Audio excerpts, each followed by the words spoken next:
So, like I mentioned, this is a live server. We've got quite a number of players playing on it right now. So they tend to clear out a lot of the ambient critters. We're doing a great job holding back the rifts. Like I said, this is a dynamic world. We're in prime time right now, so it's a little bit busier. But in off hours, you may actually come back to Gloomwood and find this place overrun by a variety of different planes. One of the nice things about the planar invasions is not only do they happen on their own, but you can take the fight to the planes yourself. By working together as a group, whether it's a small group of people or even a large raid, you'll have opportunities to open up specialized rifts and pull out harder and harder encounters, different things to do. So the game's end game isn't necessarily all about getting together and going into an instance. There's a lot of things for you to do in the open world as well. So it's not about Tuesday night, it's raid night, off we go. There's plenty of things for people to do and run around and see. If you're on, but your guildmates aren't on, your groupmates aren't on, just a quick open to the map will tell you what's going on. You can join in on some of the open rift events as well. So do we have any more buttons left? And more importantly, do we have any more questions left? I've spoiled a little bit of crafting, I've spoiled a little bit of PvP. I'm going to probably get in trouble with our PR, but I think we're having a good time. So any other questions anybody might have? Not a one. Not a one. Okay, we have a request for a water rift. Hey Chris, why don't you go over to Free March? I think there's some water rifts in Free March. I'm really driving him crazy. He's going to be pissed at me by the end of this demo.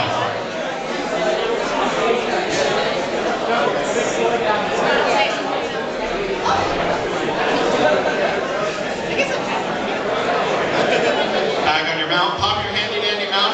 Okay, we've got a couple tears. So why don't we go? No, we've got some water rifts in the south.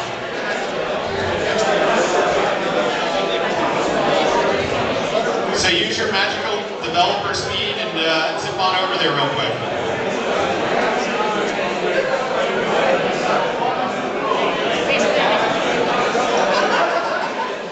So the water rifts actually have a really neat little function about, like I said before, the rifts change the environment around them.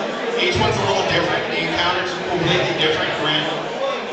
So while you play through different rifts at different times, you may not play the same event twice.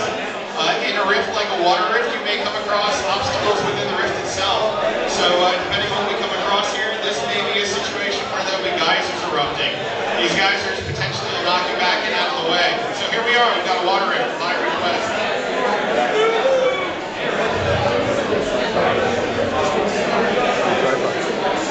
So like I said, rifts are a little bit interesting and different, and if Chris isn't in biz, he might get punted around a little bit by these giant geysers, so we'll see what happens. There you go.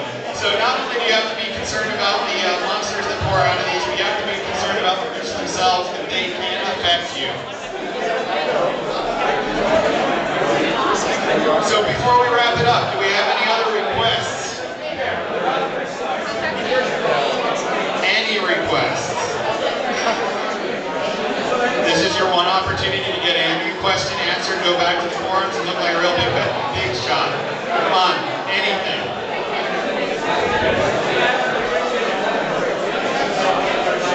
Oh, so we have a request to show how we first descend. Chris, could you go ahead and log out real quick? Why don't we log in a new character? Would you like to see Guardian or Defiant? You want to see Guardian? Chris, could you make us a new Guardian character real quick? Hi.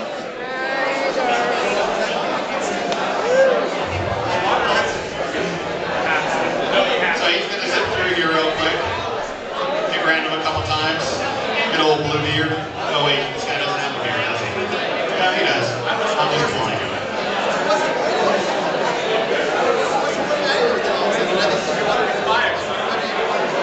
Alright, so here we are, back in Mateo.